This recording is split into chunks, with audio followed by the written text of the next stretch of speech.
Narrative resumed by Jim Hawkins. The Garrison in the Stockade. As soon as Ben Gunn saw the colours, he came to a halt, stopped me by the arm, and sat down. "Now," said he, "there's your friends, sure enough." "Far more likely it's the mutineers," I answered. "That!" he cried. "Why, in a place like this, where nobody puts in but gentlemen of fortune, soldier would fly the Jolly Roger, and you don't make no doubt of that. No, that's your friends. There's been blows too, and I reckon your friends has had the best of it. And here they are ashore at the old stockade, as was made years and years ago by Flint. Oh, he was the man to have a headpiece, was Flint, barring rum. His match was never seen. He was afraid of none, not he, only silver. Silver was that genteel."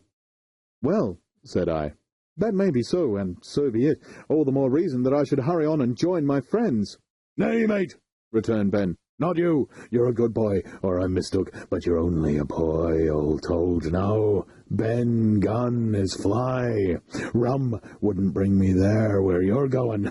No, rum wouldn't, till I see you're born gentleman and gets it on his word of honour. And you won't forget my words. A precious sight, that's what you'll say. A precious sight more confidence, and then nips him." And he pinched me the third time with the same air of cleverness. "And when Ben Gunn is wanted, you know where to find him, Jim, just where you found him today. And him that comes is to have a white thing in his hand, and he's to come alone." "Oh, and you'll say this, Ben Gunn, says you, has reasons of his own. Ha!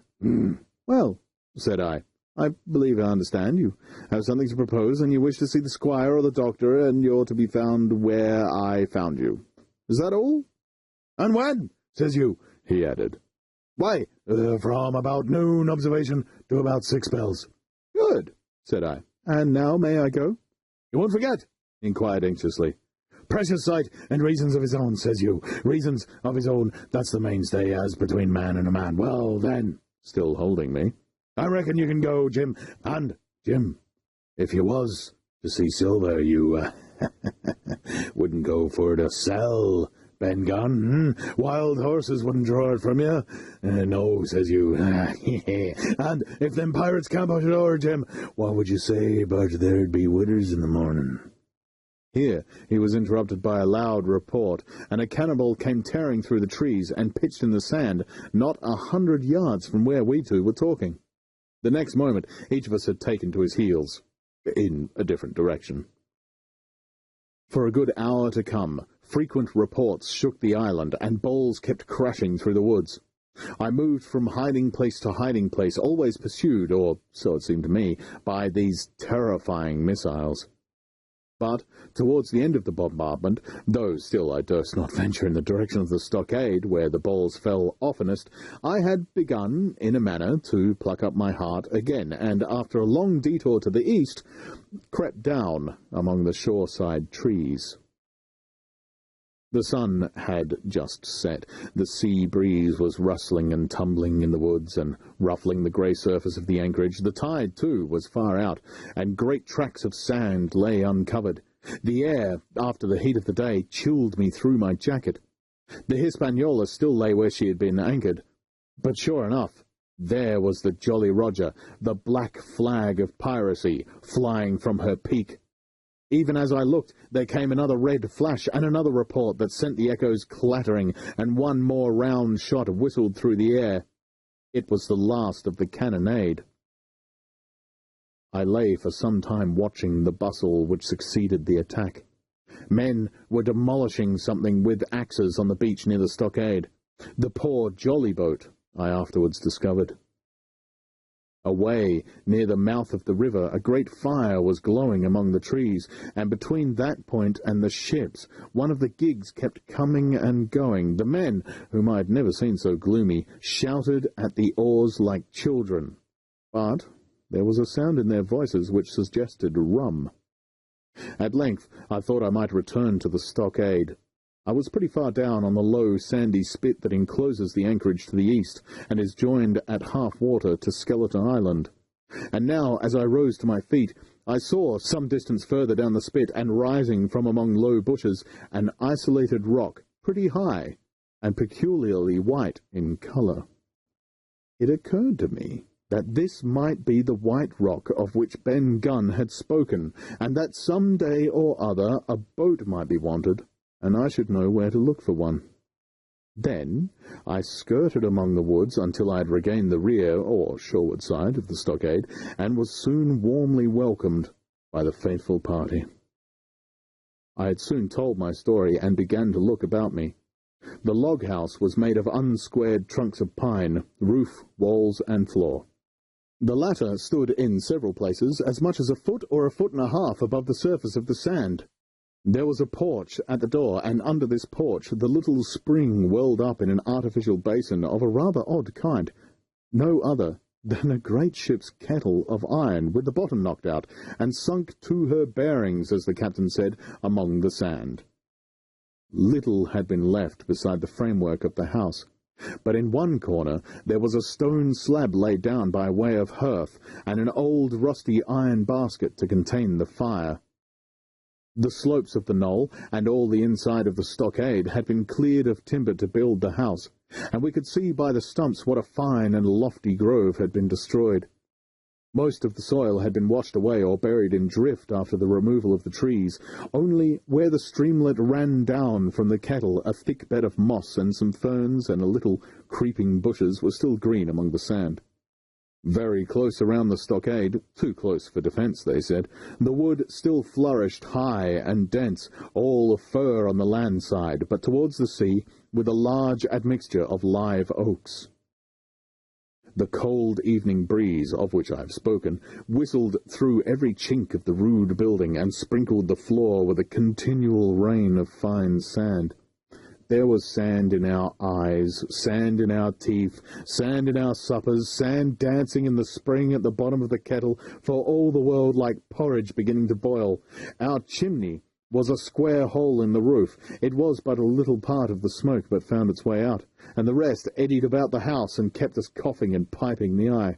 Add to this, that Gray, the new man, had his face tied up in a bandage for a cut he had got in breaking away from the mutineers, and that poor old Tom Redruth, still unburied, lay along the wall, stiff and stark under the Union Jack. If we had been allowed to sit idle, we should all have fallen in the blues. But Captain Smollett was never the man for that. All hands were called up before him, and he divided us into watches. The doctor and Gray and I for one, the squire, Hunter, and Joyce upon the other. Tired though we all were, 2 were sent out for firewood, 2 more were sent to dig a grave for Redruth, the doctor was named cook, I was put sentry at the door, and the captain himself went from one to another, keeping up our spirits and lending a hand wherever it was wanted. From time to time, the doctor came to the door for a little air and to rest his eyes, which were almost smoked out of his head, and whenever he did so, he had a word for me. "That man Smollett," he said once, "is a better man than I am. And when I say that, it means a deal, Jim." Another time he came and was silent for a while. Then he put his head on one side and looked at me. "Is this Ben Gunn a man?" he asked. "I do not know, sir," said I. "I'm not very sure whether he's sane." "Well, if there's any doubt about the matter, he is," returned the doctor. "A man who's been 3 years biting his nails on a desert island, Jim, can't expect to appear as sane as you or me. It doesn't lie in human nature. Was it cheese you said he had a fancy for?" Yes, sir, cheese," I answered. "Well, Jim," says he, "you see the good that comes of being dainty in your food. You've seen my snuff-box, haven't you? And you never saw me take snuff.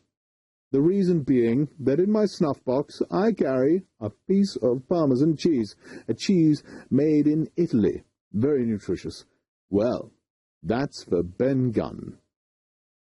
Before supper was eaten, we buried old Tom in the sand and stood round him for a while, bareheaded in the breeze. A good deal of firewood had been got in, but not enough for the captain's fancy, and he shook his head over it and told us we must get back to this tomorrow rather livelier. Then, when we had eaten our pork and each had a good stiff glass of brandy grog, the 3 chefs got together in a corner to discuss our prospects. It appears they were at their wits' end what to do, the stores being so low that we must have been starved into surrender long before help came. But our best hope, it was decided, was to kill off the buccaneers until they either hauled down their flag or ran away with the Hispaniola. From 19 they were already reduced to 15, 2 others were wounded, and one at least, the man shot beside the gun, severely wounded, if he were not dead. Every time we had a crack at them, we were to take it, saving our lives with the extremest care. Besides that, we had 2 able allies, rum and the climate. As for the first, though we were about a mile away, we could hear them roaring and singing late into the night, and as for the second, the doctor staked his wig that, camped where they were in the marsh and unprovided with remedies, the half of them would be on their backs before a week. So, he added, if we are not all shot down first, they'll be glad to be packing in the schooner. It's always a ship, and they can get to buccaneering again, I suppose. First ship that ever I lost, said Captain Smollett. I was dead tired, as you may fancy, and when I got to sleep, which was not till after a great deal of tossing, I slept like a log of wood. The rest had long been up and had already breakfasted and increased the pile of firewood by about half as much again when I awakened by the bustle and the sound of voices. "Flag of truce!"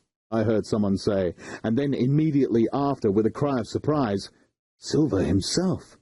And at that, up I jumped, and rubbing my eyes, ran to a